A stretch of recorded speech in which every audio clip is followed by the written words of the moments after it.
Selamat pagi Tuan, apakah ada sesuatu yang bisa kami bantu? Atau apakah tuan-tuan ini ingin membeli mobil?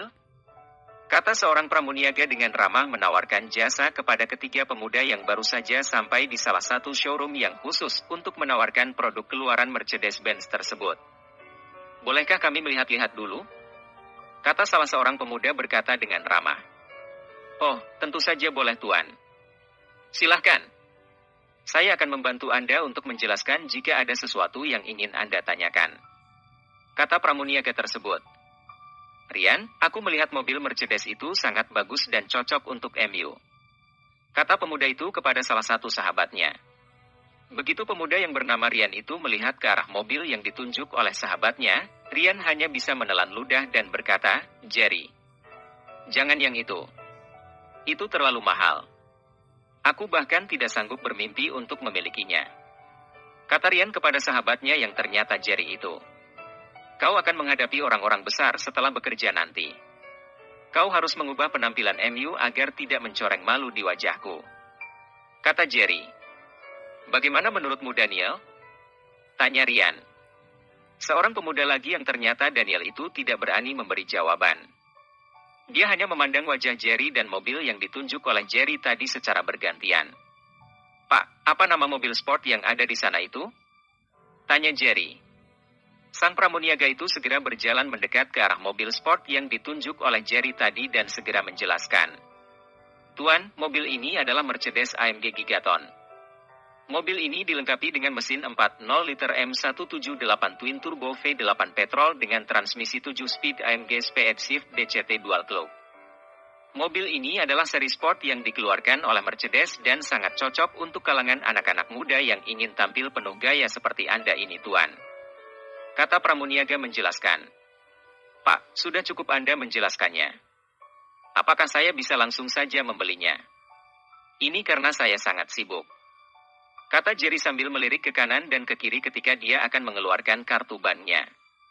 Rian yang peka akan kekhawatiran Jerry segera merapat dan menyambut kartu yang ada di tangan Jerry di ujung saku celananya dan segera menggenggam kartu tersebut. Ah sobat, aku juga menginginkan mobil ini. Apakah sebagai sahabat, kau tidak ingin mengalah untukku? Kata Rian. Jerry yang faham gelagat sedikit ngotot. Namun itu hanya sandiwara dan setelah itu Jerry pun mengalah.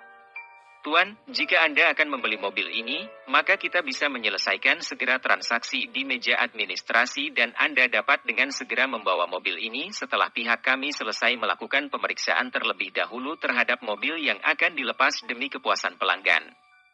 Kata pramuniaga itu dengan wajah sangat gembira. Wajar jika pramuniaga itu sangat bahagia. Ini karena setiap penjualan yang dia lakukan, maka dia akan mendapatkan komisi dari hasil penjualan tersebut di luar gaji bulanan. Jerry, password untuk kartu ban MU ini berapa? Tanya Rian. Passwordnya ulang tahunku. Kata Jerry sambil berbisik. Setelah itu, Rian langsung menuju ke ruangan bagian administrasi untuk melakukan pembayaran dengan kartu Ames milik Jerry. Untung saja aku tidak salah cabut kartu. Pikir Jerry dalam hati. Ini karena apabila dia memberikan kartu Black Gold-nya kepada Rian tadi, maka urusan pembayaran bisa panjang. Bahkan Menir pun akan merasa ketakutan melihat kartu ban yang hanya beberapa orang saja di negara ini yang menggunakannya. Tidak berapa lama setelah proses transaksi selesai, Jerry langsung menarik tangan kedua sahabatnya itu untuk segera keluar menuju ke salah satu showroom yang khusus memajang mobil yang diproduksi oleh Jaguar. Biarkan mereka melakukan pemeriksaan dan menyiapkan berkas-berkas. Kita akan segera kembali ke sini dalam 10 menit. Aku harap kau tidak akan terlalu berbasa-basi nanti Daniel. Tunjuk yang mana kau suka, beli dan segera pergi. Kata Jerry. Baik Jerry.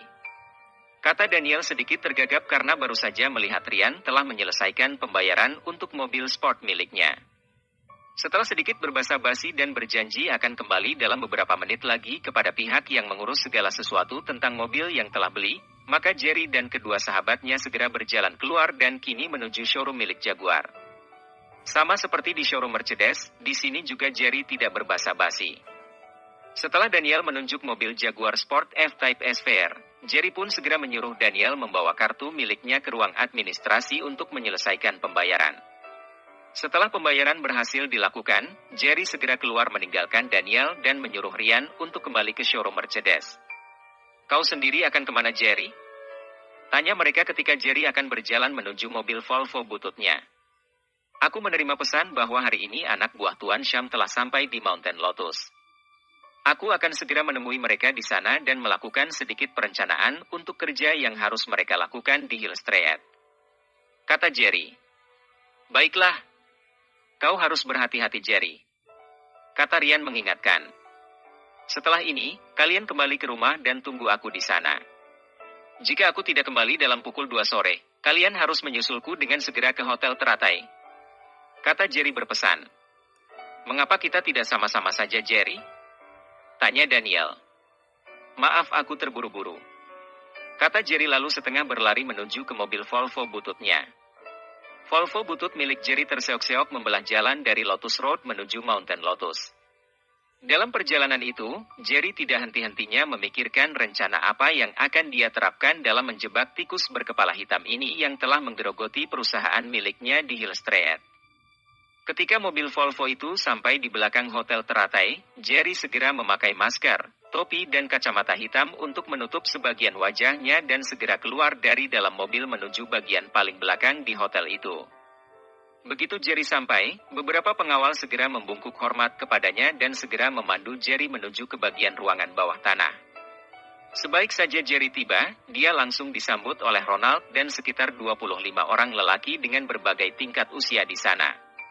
Tanpa melepas masker, Jerry langsung bertanya kepada mereka siapa yang telah menyuruh mereka datang ke Star Hill ini. Dengan hormat, salah satu dari mereka mengatakan bahwa Tuan Shamlah yang telah menyuruh mereka untuk datang ke Star Hill atas perintah Tuan Muda. Namun mereka tidak tahu siapa Tuan Muda tersebut. Mereka hanya diperintahkan untuk menemui Tuan Ronald di Mountain Lotus. "Akulah Tuan Muda tersebut yang telah memerintahkan kepada Tuan Sham untuk mengirim kalian datang ke sini." "Baiklah. Sekarang aku ingin tahu siapa ketua dari rombongan kalian ini?" tanya Jerry. "Saya adalah ketua dari rombongan yang diberangkatkan oleh Tuan Sham dari Metro City," kata salah seorang dari mereka sambil tegak. "Hai Siapa nama MU?" tanya Jerry lagi. "Nama saya adalah Harry, Tuan Muda," kata Harry menjawab pertanyaan dari Jerry. "Paman Ronald, atur mereka untuk menyusup sebagai pekerja kasar di Hill Street. Pastikan bahwa pekerjaan mereka nantinya berhubungan dengan bagian logistik," kata Jerry memerintahkan kepada Ronald untuk mengatur orang-orangnya Tuan Sham ini. "Saya Tuan Muda," kata Ronald dengan hormat. "Harry, apa pekerjaan yang bisa kau kuasai? Apakah kau bisa membawa alat berat atau semisalnya?" tanya Jerry. Menjawab Tuan Muda, "Saya bisa membawa segala jenis alat berat seperti case, forklift, dan mini crane," kata Harry. "Bagus. Dengan begini akan sangat mudah bagi kalian untuk melakukan kerja-kerja di sana nanti. Ingatlah bahwa kalian tidak boleh membantah apapun perintah atasan di sana nanti. Lakukan saja apa yang mereka perintahkan. Namun kalian harus ingat untuk melakukan rekaman video atau mengambil gambar secara sembunyi-sembunyi. Aku menginginkan itu sebagai bukti bahwa tikus-tikus ini telah bermain di belakangku," kata Jerry. "Kami mengerti Tuan Muda. Anda dapat yakin bahwa itu adalah pekerjaan yang sangat mudah bagi kami," kata Harry memberi jaminan. "Paman Ronald, Harry sudah. Sisanya atur sebagai buruh kasar. Petugas kebersihan, sopir truk pengangkut, dan lain-lain. Atur juga 2 orang dari mereka untuk membantu Arslan," kata Jerry mengatur pembagian tugas. "Akan saya laksanakan Tuan Muda," kata Ronald. "Aku rasa Anda lebih memahami daripada diriku, Paman. Atur sebaik mungkin dan tetap rahasiakan ini kepada siapapun. Aku ingin tikus itu keluar dari pintu perusahaan sambil merangkak dan aku pastikan bahwa aku akan membenamkan orang ini di lembah kemiskinan sampai setan pun tidak akan sudi untuk mengenal mereka," kata Jerry dengan geram. "Yakinlah bahwa kami akan bekerja semaksimal mungkin. Rahasiakan kepada orang ini tentang identitas dan rencanaku yang akan menyusup ke dalam jajaran staf di Hill Street," kata Jerry sambil berbisik ke telinga Ronald yang dibalas anggukan oleh Ronald. Setelah segala sesuatunya selesai direncanakan dengan matang, Jerry pun segera keluar dari hotel tersebut dan didampingi oleh Ronald. Kini seluruh mata memandang heran ke arah seorang lelaki yang menutupi kepala dengan topi, memakai kacamata hitam dan masker tebal yang menutupi mulut dan hidungnya. Banyak di antara mereka beranggapan bahwa lelaki yang tidak dapat dikenali itu adalah pemilik future of company yang tidak ingin dikenali oleh orang lain. Paman, suruh anak buah MU mengantar mobil yang lain di jalan sepi Lotus Road. Suruh juga mereka memeriksa di sekelilingnya. Aku sudah terlanjur terlihat. Saat ini kemungkinan akan banyak yang penasaran denganku. Aku harus segera berganti mobil dan buru-buru kembali ke rumah. Kata Jerry yang masih tidak ingin agar identitasnya terbongkar sebelum memastikan bahwa dia menangkap tikus Hiltreet yang menyebabkan perusahaannya telah merugi. Saya akan mengaturnya, Tuan Muda. Saya juga akan mengirim beberapa orang untuk melindungi Anda. Kata Ronald. Jangan, Paman. Pastikan saja bahwa tidak ada yang membuntuti kita. Kata Jerry. Mendengar perintah dari tuannya, Ronald segera mengeluarkan ponsel dan memerintahkan kepada anak buahnya untuk membersihkan jalan dan juga mengirim mobil butut yang lain ke jalan sepi Lotus Road.